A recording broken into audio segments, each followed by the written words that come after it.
Among row after row of 2,000 headstones at the Sainte-Marie Cemetery in Le Havre lies the body of a Kiwi pilot who died during World War II. He was just 26 on his second mission when he took off and never returned. That pilot, Ronald Whitten, is great-uncle to Newshub reporter Connor Whitten. And for 80 years, try as he might, his family's never known how he died. Connor looked everywhere in their quest for answers. We're just on our way to the New Zealand Military Archives in Trentham. If there's any record at all of what happened to my great-uncle, hopefully we'll find it here. Inside these boxes are the service records for every Kiwi soldier in the last 100 years. There's information here about where he's buried, but there's still nothing at all about how he died.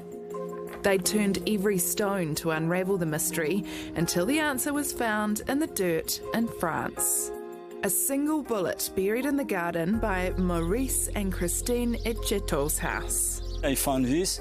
I used this sort of bullet in the Air Force as a pilot. It was just another shell. There's plenty here everywhere. So I didn't care at all. But it proved to be much more than that. 2 years of research by the French couple helped them trace it to Ronald's plane. They discovered the day that he'd gone missing. Sunday, July 26th of 1942. And inside Christine's house, her grandmother's old diaries recorded exactly what happened that night. It's a real drama, very short, which played out tonight on our doorstep. Ronald set out after midnight from Britain on a mission to destroy a German train. All 5 other pilots turned back to Britain. The odds of success were incredibly slim. They used to attack the train every night during months and months and months without success. But Ronald pressed on past the cliffs of Fécamp. He located his target on the tracks of Belleville, showering the train with bullets before a collision that would end his life. The plane coming to meet the train and flying very low had hit right into the locomotive.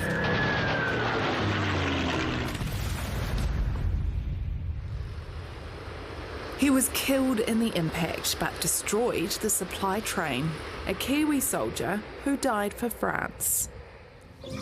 It's difficult to understand. You are in a small island, very, very green, very nice, and you live for this. You don't do this for money. You don't do this for decoration. In fact, this man gave his life. Alcide Francois was 13 years old when a plane hit a train in his little village. He's 93 now, but remembers that morning, and he still has the wheel of Ronald's plane. A story so remarkable, Connor's family wrote a letter to thank them. It was written by my father, and it says, "My Uncle Ron has always been my hero, even though we never met. Your revelations have answered so many of the questions that we have harboured for so long." It was written while undergoing treatment for cancer, and Dad says it gave him a new lease on life. I read it yesterday morning and I cried.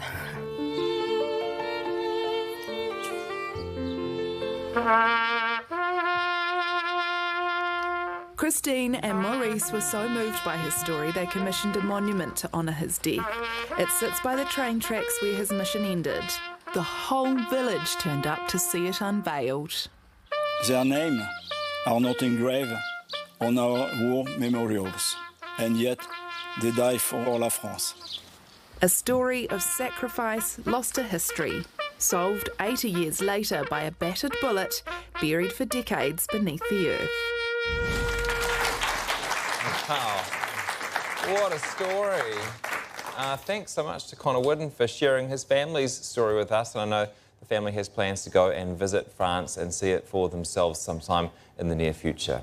Such a cool thing for anybody to be able to do, to connect back to their ancestors, their tipuna, the people that came before them. So, yeah, very special story. What's the story with your great-great-grandfather and the tiger? It sounds quite badass, right? But I actually, I went to India and traced some of my family history. Oh. And it's actually a really tragic story. There was a tiger that had been attacking the villagers, and so he went out to cull the tiger took one shot but didn't kill him and ended up being mauled by him. Oh, gosh. Made it back to the village and died 3 days later from an infection. Incredible. Yeah. Incredible Whoa. you uncovered that story. Man, my granddads didn't die of anything cool. No.